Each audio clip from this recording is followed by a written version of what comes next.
good afternoon, good evening, good morning. You know the drill. It depends where you're watching. I'm Janice Kaminer-Resnick, and on behalf of our leadership team, former Congressman Mel Levine, Zev Yaroslavsky, Rabbi Ken Chazen, and Caroline Kelly, I'm very pleased to welcome you to tonight's program. Welcome and thank you to today's guests, both of whom have appeared on America at a Crossroads previously, and they've generously agreed to come back. Middle East expert Aaron David Miller and the extraordinary Rabbi David Wolpe, who will lead our discussion tonight. We have a brutally wet day here in Los Angeles and Southern California. I'm hoping that all of my fellow Southern Californians are safe and as dry as can be expected, given the torrential downfalls we've endured today. Stay safe, stay off the roads if possible, and try to stay dry. Both this week and next week, we have two programs, one on Monday and one on Wednesday. This Wednesday, February 7th, Bret Stephens of the New York Times will be in conversation with Madeline Brand discussing anti-Semitism from Harvard to Gaza. The following week, we have an especially extraordinary program on February 12th. I mentioned it last week and will again now. I had told you that a few of us were treated to a preview of a documentary to be released in a couple of weeks called God and Country, Dictators, Democracy, and Christian Nationalism, which was co-produced by Rob Reiner and Steve Okun. The documentary was outstanding. It will be released, I think, on February 18th. We've sent you a link as to where it will be released in your neighborhood. The film charts the rise of Christian nationalism and its evolution into a disproportionately powerful political force on the right. On February 12th, next Monday, we will be joined by two voices prominently featured in that film, Presidential Medal of Freedom recipient Sister Simone Campbell and Andrew Seidel, who's with Americans United for Separation of Church and State. He was an author of a groundbreaking report, Christian Nationalism and the January 6th Insurrection. They will be in conversation with Pat Morrison. The link to register is in the email you'll get tonight, as well as the link to the theatrical release. Then on February 14th from 5 to 6 Pacific, with us once again, we will welcome the exceptional Susan Glasser of The New Yorker in conversation with Warren Olney. Links to all these programs and more are in the email you'll get right after the program tonight. And I'm just going to say the most common question I'm ever asked is, are the programs recorded? Every one of our programs, which is now almost at 200, are recorded and are on our website link. And that link is in every single email that we send. So yes, everything's recorded. So you can share it with friends and please do. Now, please welcome my colleague and friend, a vital member of our America at a Crossroads executive team, former Congressman Mel Levine. Mel. Thank you very much, Janice. It's a real privilege for me to be able to introduce Aaron David Miller, our speaker this evening. I've been friendly with David for, I think, about 40 years, all of which was time in which he's been deeply involved in efforts to achieve peace in the Middle East. David has devoted his life and his career to peace in the Middle East. He's currently senior fellow at Carnegie Endowment for International Peace.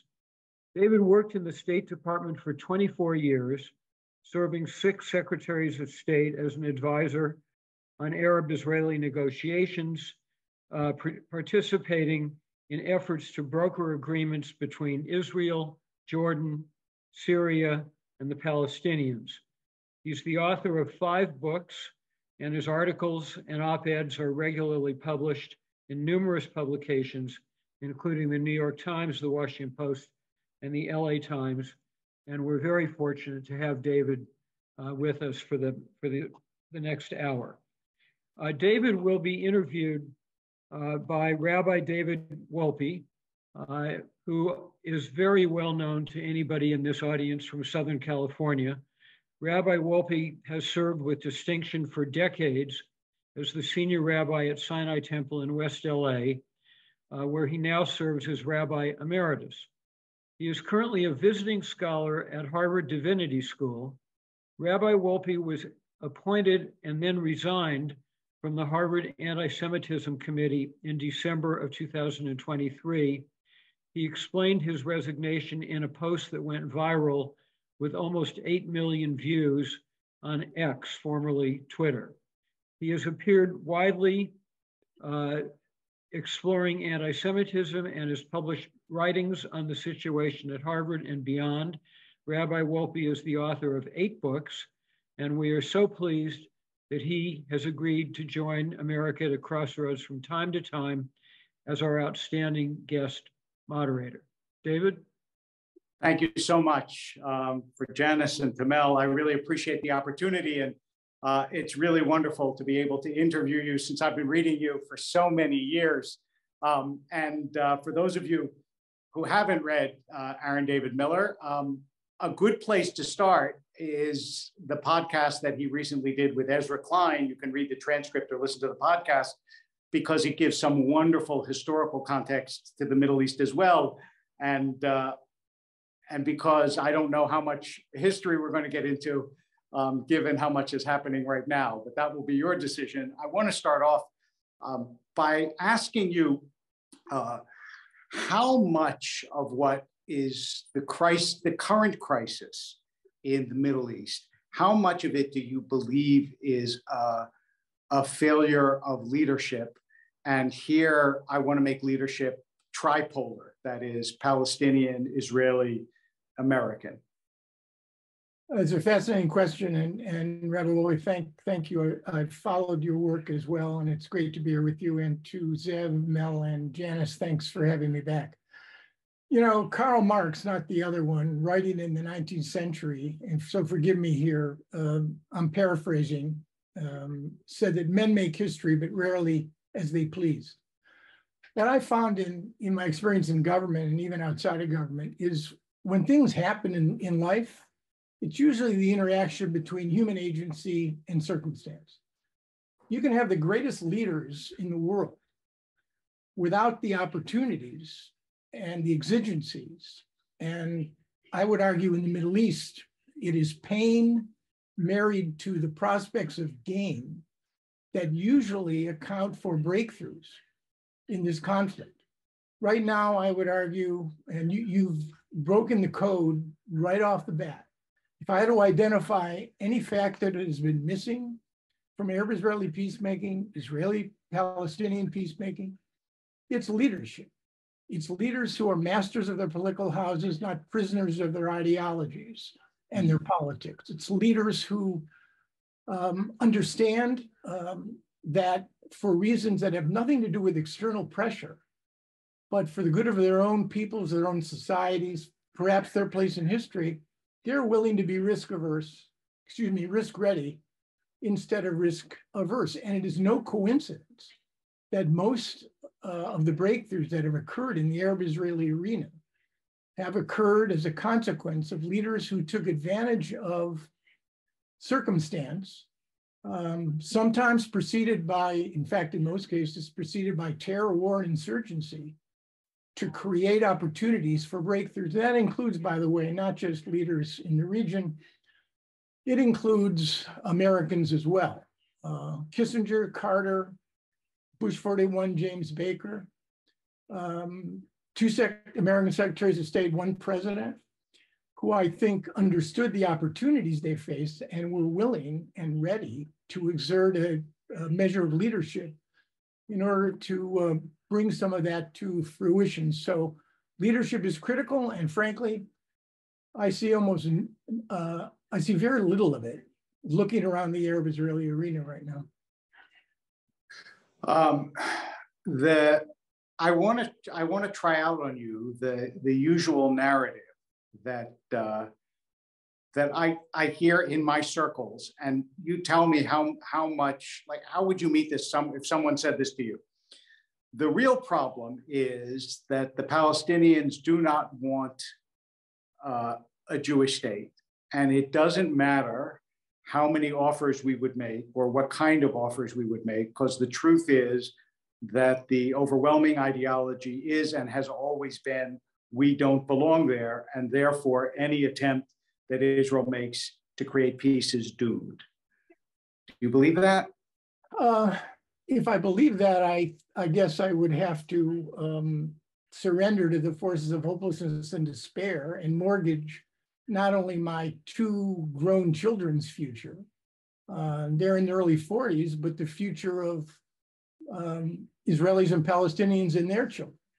I don't believe it in large part because, yes, and the past has often proven to be prologue in that regard. And I'm certainly not going to make excuses or justifications for the absence of Palestinian leadership. I mean, incredibly, the Palestinian people have been badly served. I think at the same time, and this may seem controversial to many, certainly many of my critics, I'm not entirely sure that Israelis and Palestinians have been offered a set of circumstances that would actually test the proposition that, in fact, the 5 or 6 core elements that drive the Arab-Israeli conflict, border security, refugees, Jerusalem, recognition of Israel as the nation state of the Jews, which is the sort of counter to the refugee question of identity, and end of all conflict and claims, whether or not Israelis and Palestinians under the right leaders have in fact had an opportunity to test that proposition. I participated in Camp David, in my judgment, the last serious effort by an empowered American president, an empowered Palestinian leader, and a very risk-ready Israeli prime minister, Ehud Barak. And yet those circumstances could not deliver an agreement, right, in large part because the objectives of that summit were, or put it this way, the gaps between Israelis and Palestinians on the issues I just identified were as wide as the Grand Canyon. And I would have argued to you that even though I argued for the summit and Bill Clinton was almost, ready to go, that in the end, we misjudged and disrespected the degree of difficulty of the issues. So that's a very controversial predicate that I'm laying down, because it's very easy to say that no Palestinian leader, having been offered partial, 3/4 prospects of a viable state, not 100% for sure, on any of these issues, never rose to the challenge. And I think there's a legitimate argument to be made, certainly, in that regard. Nonetheless, I don't believe that we can allow ourselves to be imprisoned by what we have failed to do. And right now, we're in a very long, dark tunnel. I haven't seen this conflict as broken, as angry, as embittered, and I haven't seen the degree of trauma inflicted on both Israelis and Palestinians. This goes beyond anything we've ever witnessed in the course of the Israeli-Palestinian conflict. Whether or not Israelis and Palestinians get a chance to test one another again is highly uncertain. But I think we have to consider the proposition that the problem is not that Israelis and Palestinians don't understand one another. I think the proposition may well be, and it's a tough pill to swallow, that Israelis and Palestinians now understand one another only too well. I must say that is a frightening prospect. If this is the result of their understanding each other too well, there's a quote from Yeats that too long a sacrifice makes a stone of the heart. And I wonder sometimes if that isn't an almost perfect explanation of what's gone on in the Middle East, because people have acted in such a way that you think, they're not human. And it's hard to explain to oneself. But I'm going to stay away from the psychology for a minute, because I want to get as much information as I can about the geopolitics. Yep. So let's turn to Iran. Iran is how much of the awfulness, how much of the ferment, how much of the conflict do you think can be laid at the door of Iran? Let's start off with that.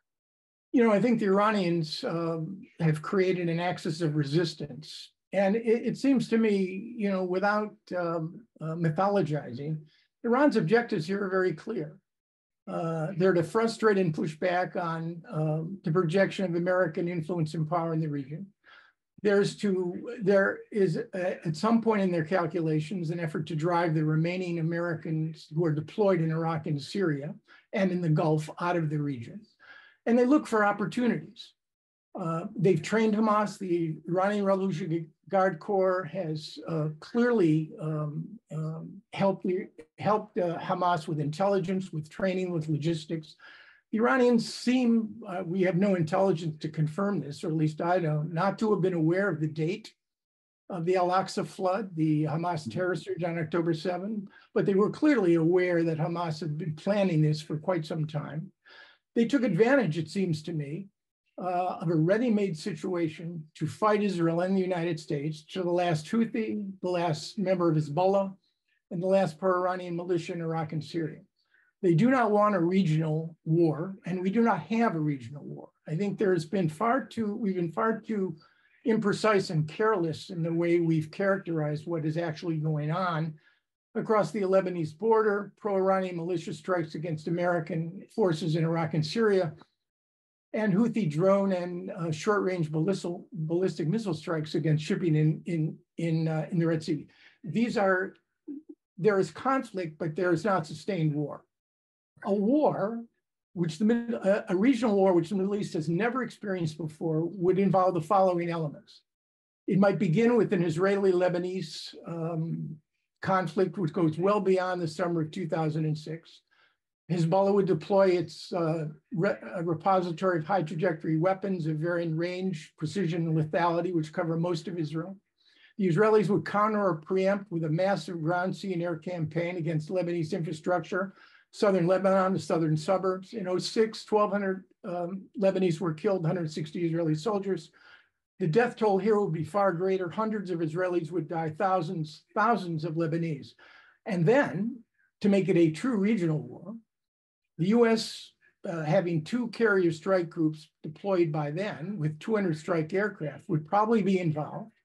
There'd be pro-Iranian militia strikes against American bases, perhaps against the American embassy in Beirut and Baghdad. That would ultimately escalate to Israel and or the United States striking Iran proper. The Iranians would respond with ballistic missiles against Israel, American bases, and the Gulf. Oil prices would spike, financial markets would plunge, and you'd have a true and sustained regional conflagration. That's not what we have. I'm not predicting it would. That's where we're going. I don't think the Iranians want it. The Biden administration clearly doesn't want it. Hezbollah does not want to risk its repository of high trajectory weapons, which is a sort of insurance policy against a strike, American or Israeli, in Iran proper. And I don't think the Israelis want it, although there's some argument that a preemptive strike against Hezbollah might serve Israeli interests. That's where we stand. And I think I'd close on this question with one final point. We have a strategic problem with the Islamic Republic. We have no strategic solution. Everything we do with Iran is transactional, whether it's peacemaking, the Iran nuclear agreement, a flawed, but I would argue, relatively functional agreement designed to constrain and restrain Iran's nuclear program. But we have no fix to stopping Iran from creating enough fissile material to manufacture a nuclear weapon unless the regime changes. Unless you can change the acquisitive power of that regime, which is ideological and expansive, although very smart and risk averse when it comes to trying to entangle itself with the United States in a major conflict, this is going to go on and on. Our strikes against the Houthis, against Iranian militias, against the IRGC training bases and command and control headquarters in Iraq and Syria is another transactional move. We are not striking Iranian territory directly. I think we've signaled the Iranians in any way, shape, or form. The question is, we may see a de-escalation. In this case, you had to escalate, paradoxically, to create de-escalation. But if it lasts for a month or two, even if it outlasts the end of the Israel-Gaza war, the problem will remain the same. And we have no real solution to that problem, and neither do the Israelis. So when you don't think that like taking a harder line with Iran or taking a softer line with Iran, neither one, even though each side will yell at the other side that you should be doing this, you don't think either one works? Well, a harder line with Iran would be a sustained effort to attack Iran proper. we'd have to make or not we, the Biden administration would have to make a calculation of its other equities than its interests. You know, I was thinking, has war been kind to American presidents? Certainly not. Neither of the Asian wars, Vietnam or Korea, were kind to an American president. I worked for George H.W. Bush and James Baker. First Persian Gulf War was executed with an extraordinary degree of skill and resolve. Several hundred Americans, too many, were killed, and nonetheless didn't help Bush 41 in 1992 against Bill Clinton. Wars tend not to help presidents aggrandize power and usually not at the polls. In fact, you could argue the last war that was kind to an American president, truly kind to an American president, that left the United States stronger at home and with more influence in the world, was the last good war the United States fought. It was World War II. FDR benefited from it. So again, I think a harder policy on Iran, sure, go ahead, but you've got to think through the implications and the consequences of our equities. And since we're not talking about regime change and we're not talking about a ground campaign, you see what happened. You see what happens in Israel and with Israel and Hamas in the asymmetry of power, the overwhelming capacity of the Israeli Defense Forces, the Middle East's most preeminent military power, one of the finest intelligence organizations in the world, and yet October 7 happens, which was an intelligence and a galactic operational failure on the part of the IDF.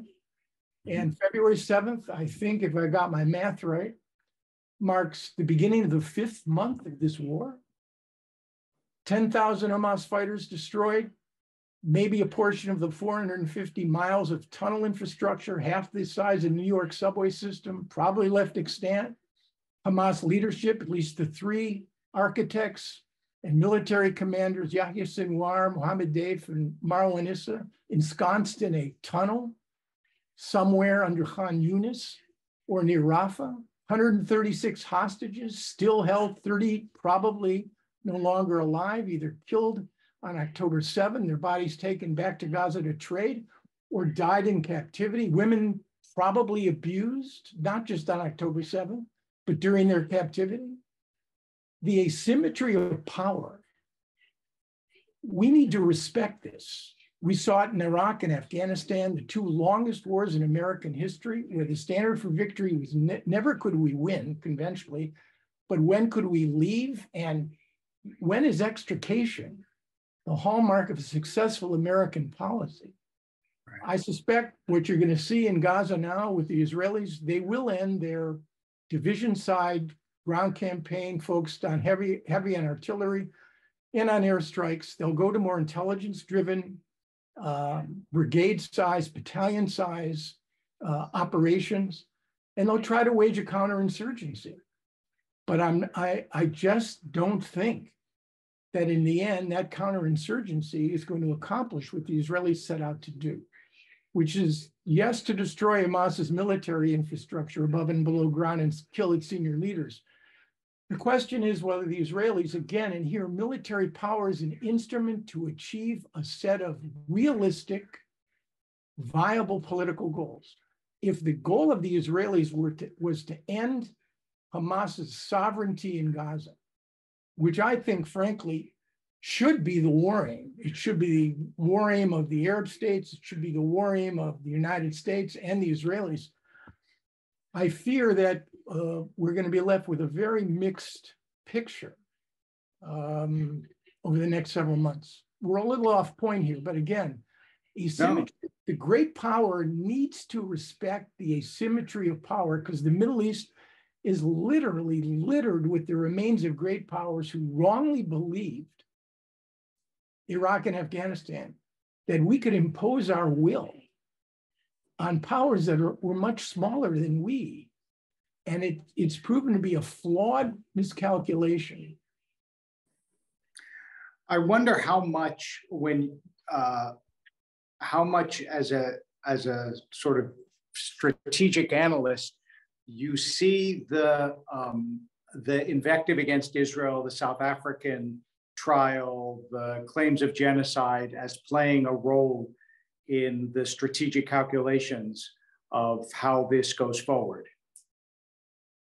Well, the information war, the credibility war, the war of big ideas, Dave Petraeus calls it, is an important part of any military campaign. And here, I think it's quite evident to me, as a member of the American Jewish community, as a human, as an analyst, that the split screen image, which may have existed for several days in the wake of October 7, on one hand, the Hamas terrorist, indiscriminate, sadistic, willful killing of Israeli civilians and soldiers, with the other screen being what, a blockade of Gaza, the beginning of Israeli airstrikes in the ground campaign. That split screen has gone away. There's only one screen, only one. And it is pictures from Gaza. It's pictures of the exponential rise in Palestinian deaths. It's the pictures of humanitarian catastrophe of 30, 40% of whatever the exact number is of Palestinian casualties and deaths, of amputees, the World Food Program reporting that 500,000 Gazans remain on the verge of starvation. Now, Israel has lost the information of that, I think. That's incontestable. Not so much with the Biden administration and the preternatural support that the administration, president in particular, and every president brings to the office a certain set of prejudgments, sensibilities, sensitivities. If you wanted to explain America's preternatural support for Israel, you look to Joe Biden. His emotional bond with the people of Israel, the security of Israel, the idea of Israel makes him unique. Even Bill Clinton, who wrote in his memoirs that he had loved Rabin as he had rarely loved any man, which is an extraordinary statement for an American president to make. I watched Bill Clinton grieve up close and personal the week of Rabin's murder. But Biden goes well beyond that. Biden considers himself a part of the story, part of the Israeli narrative for decades. So the information war with respect to Joe Biden, I think the split screens for Joe Biden still exist. But it's true throughout, it's certainly not true throughout Washington, the American media, and large parts of the Democratic Party. The Republicans are the Israel right or wrong or can do no wrong party. With them, the information war, it never started. Basically, it's Israel right or wrong. But speaking of Biden, is there anyone behind him in the Democratic Party that maybe wouldn't give the same level of support to Israel? But I mean, do Jews have to worry that in fact Israel is becoming increasingly a partisan issue? And it's a great question. Yeah. Well, I have to elaborate. You all know what I mean. So go ahead. I call it the cosmic, I have a name for it. I call it the cosmic oive. Exactly. It's one of them. I've had about 6 cosmic oives, but this is one. I've had this discussion with my colleagues. I've had this discussion with anybody who will listen. I think that if you look at the adhesives that bind the U.S.-Israeli relationship, they're binary, but they work together. One is what I call value affinity, the perception that with reality, Israel's a preferential democracy. Let's be clear. In many respects, we were a preferential democracy during the 50s and 60s before Civil Rights and the Voting Act took place, because there are 2 million Palestinians who can't participate in the Israeli public square. They're not going to sing, they'll probably never sing Hatikva, but they're beyond, they're guaranteed equality under in the Israeli Declaration of Independence, but they suffer discrimination, economic, social discrimination. But Israel is a democracy, so that value affinity, plus the Judeo-Christian ethic, plus the millions of evangelical Christians who consider Israel part of their eschatology and value affinity, that in my judgment, is the critical bond that unites the two countries. When the image of America, the image of Israel changes in the mind of America, the image of Israel changes in the mind of America, then it'll be time for the cosmic oive. The other piece of it is interest, coincidence of interest. What I will say, I'll say two contradictory things. Number one, I think there is more stress on both the value affinity and the coincidence of interest argument now than any point in the history of the U.S.-Israeli relationship. At the same time, what I call the operating system of the U.S.-Israeli relationship continues to operate. And what goes on college campuses and among progressives in the Democratic Party, younger Americans, all of that's beginning to take a toll. My acid test, Rabbi, is when I see large numbers of Democrats and Republicans having open debates, public debates, large numbers, not small groups, on Israeli policy toward Palestinians, on what the U.S. policy should be with respect to Israel, then I'll begin to see that it's time for the cosmic oive. But I think it's not yet, although it's concerning for sure. It's a headline still, but it could be a trend line. How much of this do you think could be, if not changed, then ameliorated by a change in Israeli government? Some, but I guess let me start this way. I think there will be a course corrective. I call it a course corrective because I think it's coming. But it's going to be a course corrective, in my judgment, to a center-right government, which is more pragmatic, more supportive of Israeli democracy and civil discourse, more interested in unifying the country, strong on an independent judiciary, but extremely withholding and very risk-averse when it comes to the question of what to do about the much too promised land, particularly in the wake of October 7th. And I'm not sure, I'm not sure we fully grasp the impact of the events of October 7th. How so? On Israel's, well, I think it's, what's the social contract in Israel? We'll be in the military, we'll do our service, we'll sacrifice our own lives and that of our children. But in return, we expect functional government to protect us, to safeguard our security. And I think that in many respects, and by the way, not just to provide security, but to quote Bill Clinton here, to create the quiet miracle of a normal life. Normalcy. That's what the Israeli public wants in return. Right. And that 5 months into this conflict is still not guaranteed.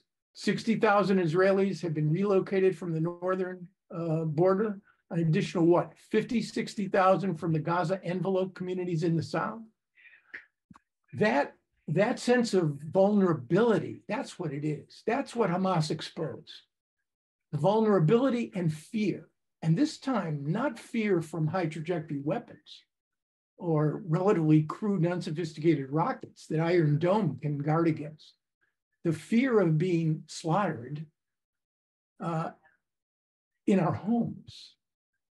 I was in Israel October 6, 1973. Coming back from Yom Kippur services, Lindsay and I heard the sirens go off about 2 o'clock. I watched for three weeks a traumatized Israel, 2,800 Israelis dead, greatest intelligence in the history of the country. And yet, within 6 years, I also watched Sadat Begin Carter sign a full treaty of peace on the White House lawn. Right. The trauma was countered by a charismatic Egyptian president, a strong Israeli leader, Menachem Begin, Nixon and Kissinger, and then Ford, that basically monopolized the diplomatic process, Carter, who helped deliver this peace treaty. Where is the counterbalance, the counterforce going to come to mitigate and ameliorate the trauma and the fear and the vulnerability? And remember, Israel faced in some respects, two traumas over the last 16 months. An effort to rearrange the political furniture in the country and undermine the independence of the Israeli judiciary, and the trauma of October 6th. Both called into question, 75 years after Israel's independence, its identity as a nation, its security, and its borders. And, you know, I could tell you that 75 years after American independence in 1852, our identity was not fixed as a country. Our borders were not fixed as a country. But unlike Israel, you know, we had non-predatory neighbors, right, and fish for neighbors. That's what I have trouble working through. Where is the counter to the trauma of October 7 going to come from? I almost want on the Palestinian side to deliver it, and war aims that are probably not going to be fully achieved. I almost want to add that there were three traumas, because the pandemic was a worldwide trauma, but both peoples felt that too. I don't know that that necessarily played into this, but I think, by the way, it's playing into something of what's going on campus, but that's a separate question. The thing I wanted to ask you, because I'm still ringing in my head, is what you said earlier about maybe they know each other too well, and that's an even scarier prospect.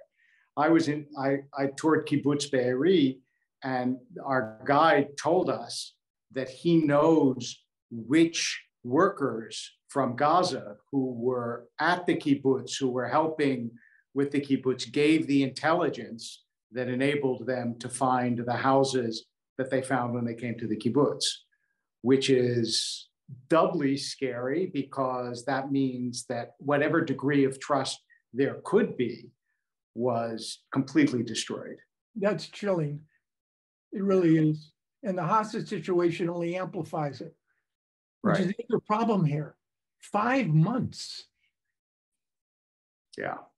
And the horror stories, and it's just going to be compounded by the horrors that will be revealed, particularly once the women hostages are returned. God willing, they are. How much of the opposition, like in your mind, over the years, in your calculations then and now, how much of the opposition to Israel, not just from Palestine, but worldwide, do you think is attributable to anti-Semitism? That's a big question, but just like give us some framework to think about. You know, I think it's the eternal anti-Semitism, which has reared its head throughout the centuries, relying on any number of tropes and myths and circumstances, weaponized by the state. How much of anti-Semitism is tethered to matters relating to the state of Israel? Can you be an anti-Zionist without being accused of being anti-Semitism if, in fact, the logic chain for what anti-Zionism might mean would be the denial of a state, an independent state for the Jews? I mean, part of the problem is that, yes, I am a member of the American Jewish community, but I've spent most of my professional life involved in pursuits that have only reinforced my primary identity. Well, my primary identity is as a human, but next to being a human, my identity is as an American. I'm a proud member of the American Jewish community, but again, my loyalties, my hopes and aspirations lie primarily here. So let me ask it this way. Yeah. In your diplomatic work, you've been exposed to circles from all over the world that the rest of us don't know and will never know. Have you encountered anti-Semitic attitudes in the diplomatic corps of nations across the world that influence, you think, the way they think about Israel and about policy? You know, it's hard to say, because diplomacy ends up creating a sort of self-selected people whose business is to get along, not to argue with one another. Mm-hmm. I sometimes say to people, my Jewish friends who who often in the 80s said, what do you mean? If you had information vital to the survival of the state of Israel, you wouldn't give it to Israelis? I walked out on a friend, a good friend, because I could not, I mean, he kept pushing me and I kept pushing back and I left. It was an exasperating moment. I usually say to people that throughout my diplomatic career, I've encountered more anti-Semitism in the local supermarket than at the Department of State, and certainly the Department of State had its years, but not since the 70s. And there are any number of reasons that's been the case. The operating system of the U.S.-Israeli relationship, which really began to operate during the late 70s, matured under Reagan and has basically been relatively constant under Democratic and Republican presidents ever since. In my own professional life, I must say, you may think me naive, I really haven't encountered certainly no overt anti-Semitism. Do I think that some of my European colleagues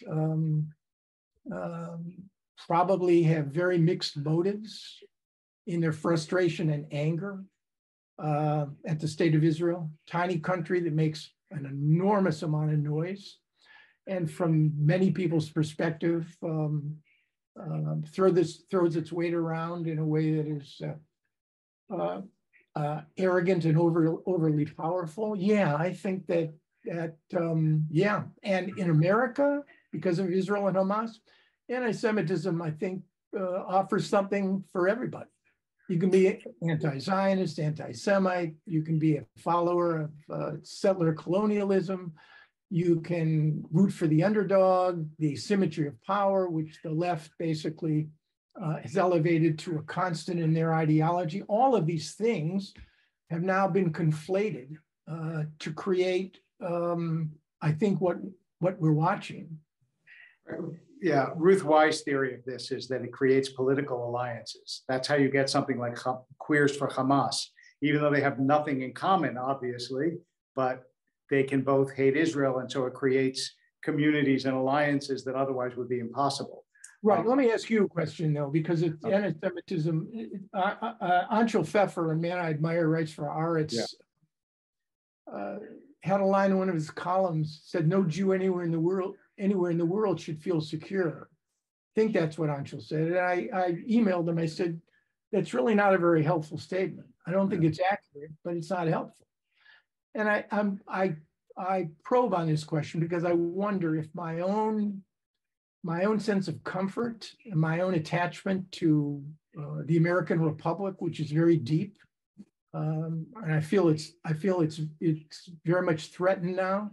But I wonder if I'm whistling past the graveyard on this one.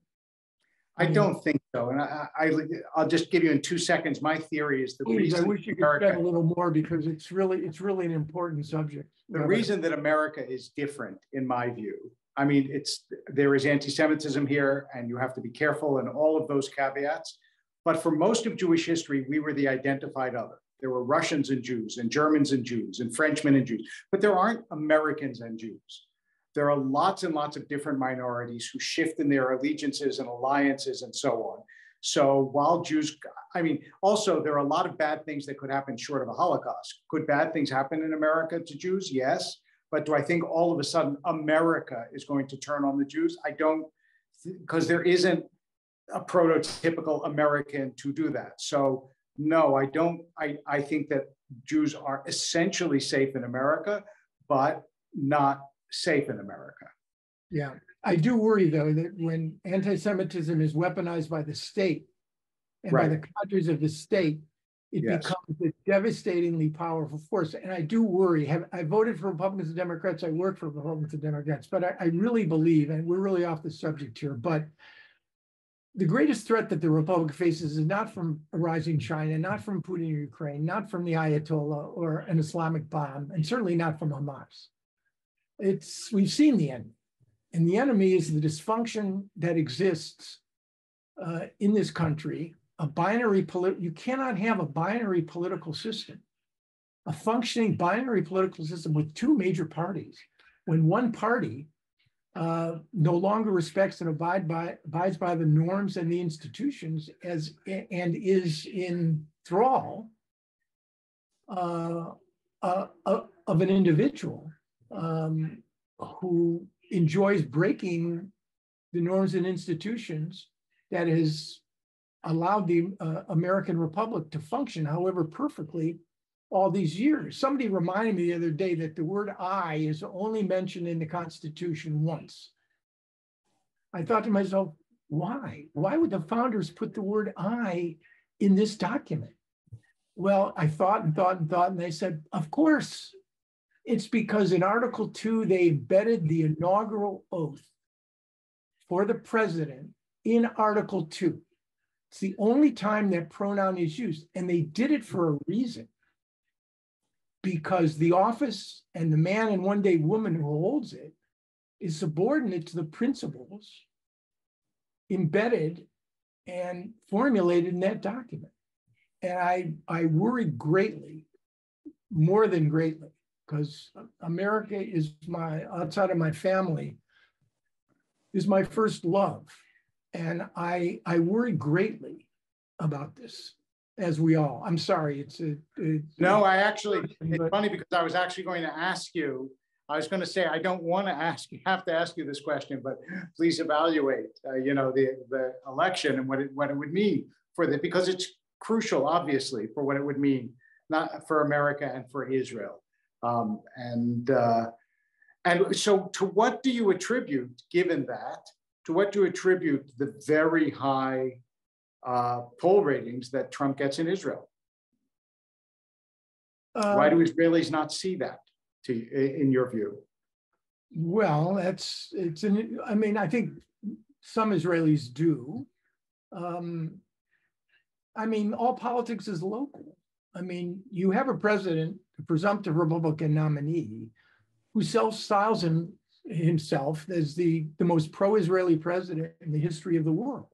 And the reality is, if you look at his actions, which were done for reasons that have little to do, in my judgment, with his affinity, his affection, or love of the Jewish people or the state of Israel, there's a lot more to do with catering to evangelicals and his own vanity. He's done things, recognition of Jerusalem as the capital, moving the embassy, extending not just administrative jurisdiction over the Golan Heights, but officially declaring sovereignty, and essentially acquiescing in many policies that the several Netanyahu governments have pursued. So I guess I think it's fairly logical. Question is whether or not the Israelis will feel the same way this time around. I want to zero back in because there are two questions I really wanted to get to ask you. One is a possible optimistic scenario. Do you think it's possible that with the Abraham Accord countries, and especially Saudi Arabia, if it comes online, that there could be a consortium of Arab nations whose interest in stability and economic vitality and anti-terrorism and extremism and containing Iran would be great enough that they would be able to pressure Israel and the Palestinians in a way that could create some kind of viable solution?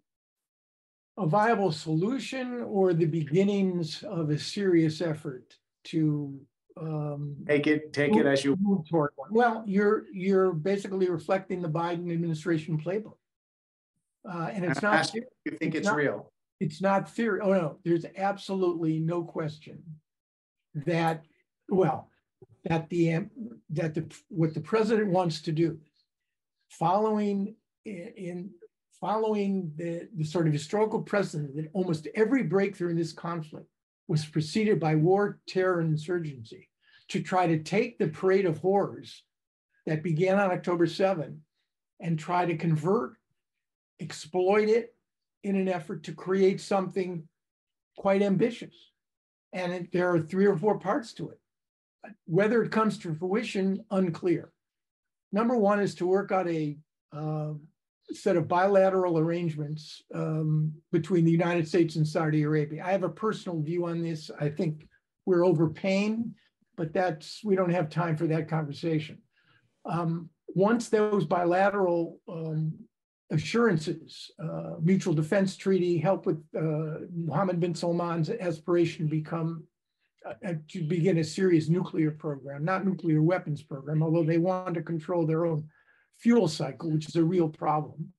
Then the next set of discussions is, what does Saudi Arabia need from the Israeli government in order to proffer normalization with Saudi Arabia? Not in the context of the Abraham Accord countries. I think MBS doesn't see himself as part of, given their rivalry with the Emirates and not with Bahrain, but with the Emirates, he wants to do a separate sort of deal. Then the question is, what do the Saudis need from the Israelis and or from the Americans with respect to Palestinian currency to offer normalization? Once that is worked out, then the final piece, preceded by a deal, by the way, over the hostages. This cannot go forward unless there is a de-escalation in Gaza for a significant period of time and a pathway to release all the hostages, which is going to be problematic, I think, from a Hamas point of view. But then the decision point, then it's put to the government of Israel. And what the current government, the war cabinet, as it's constituted, will be asked to accept in order to make peace with Saudi Arabia and, by implication, with the entire Arab and Muslim world, presumably, is a Netanyahu decision. And I think the administration is willing to do this deal. This is another reason why I'm suspicious of it, with Benjamin Netanyahu. The question is, what sort of commitments does he have to make? And if he makes those commitments and ministers Ben-Gvir and Smotrich depart, and Lapid and Gantz agree to join a new government in place, not with new elections, is Benjamin Netanyahu willing to risk that? Because he's getting involved in a government with people who are not his natural allies, who do not like him. And his trial, he's due to testify this month, 3 years in running in a Jerusalem district court before three judges. At some point is either going to result in a conviction or a plea bargain.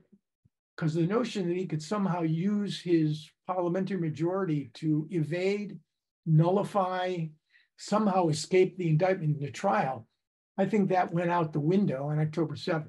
He will be charged with the greatest terrorist attack in Israel history. He will be charged with presiding over the bloodiest day for Jews since the Nazi Holocaust, and he will be charged with an operational failure on the part of the IDF during the first 48 hours of this terrorist. Can he survive all that? I doubt it. So that's going to be his decision. But that's, I think, how things are going to be rolled out. There was, I'm going to ask you to play a possible prophet of the far future. You probably saw Elliot Abrams wrote an article giving all the reasons why there couldn't be a two-state solution. Right, I saw it. And I'm curious if you think that there could, in fact, in spite of all that, one day, certainly not tomorrow, not next week, not next year, but do you still hold out hope for an eventual two-state solution? You know, I may be a part of a very shrinking group of humans, but the answer is yes. And I made this point before, I think the last time I was on the program. On October 6th, I witnessed this trauma, 73, and the trauma 6 years later turned into hope. On September 13th, 20 years after that day in Jerusalem, I'm sitting on the White House lawn with members of the US delegation watching Arafat, Clinton, and Rabin sign the Oslo Accords. In that case, hope turned to trauma. My takeaway here is very clear, and I'm fine with it. I really am. We cannot see what is in front of us. Not even Pithy, the Oracle of Delphi, reading the greatest and most wonderful Godin trails, can predict what the future holds. I occupy a tiny space on the planet for a very, very short period of time.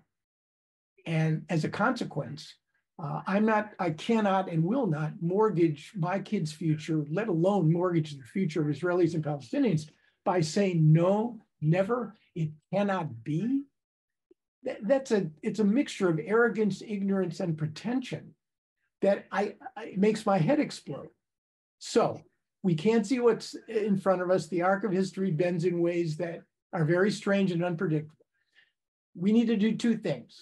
Yeah, we need to hope that things are better, but we also need to work, each in our own way, to try to bend that historical arc in a way that opens up possibilities, doesn't shut them down. And so frankly, what is your charge to the American? I can't abide anyone saying to me, no, it can never be. What can never be? Apartheid ended. No one believed it would end the way it did. No one. So in the last 2 minutes, what should American Jews, what's your charge to us? When you said we all need to work, what could we do? We have at our fingertips more information with a click of a mouse than at any time in human history. And yet, frankly, I include myself here, we're dumber and we're lazier than we ever have been. We contract out our views to our favorite politicians, our favorite news networks. We don't do, figuratively speaking, our own homework. People of the book, they do homework. We have to do more homework. Don't get your news from a single source. Expose yourself to people who have fundamentally different ideas than you do. And when you talk to them, try not, while they're speaking, to think about how you're going to rebut what it is they had to say. Think about how what they had to say might actually be used to build a common vocabulary and some common language. When my parents listened to Jack Kennedy in October '62, he spoke for an hour during the height of the Cuban Missile Crisis. The normal network, the networks went back to normal programming. I mean, think about it. This is the greatest crisis the US has faced with the Soviet Union. And the networks go back to normal programming. There were no CNN, no NBC talking heads telling you what the president said, what he should have said, what he might have said, why didn't he say this or that. My parents had to listen to Jack Kennedy and make up their own minds. So think about the Arab-Israeli conflict as an unassembled jigsaw puzzle on your living room floor. Every day, get up, find another piece of news fragment, piece it together for yourself. That's my advice, because I think you'll find that not only is it enlightening, but I think you'll end up in a better place, less confused, and more open to accept any number of possibilities. Well, you have certainly enabled us to have many, many more pieces, a little bit less confusion, and opened up lots of possibilities for which I think I speak for everybody who watched tonight. I'm very grateful. It was a fascinating hour, and I thank you for joining us. And all of you, I hope, will join again on Wednesday, February 7th, when Brett Stevens will be with Ann Applebaum in conversation with Madeline Brand. Thank you so much, Aaron David Miller, and good night. Thank you, David.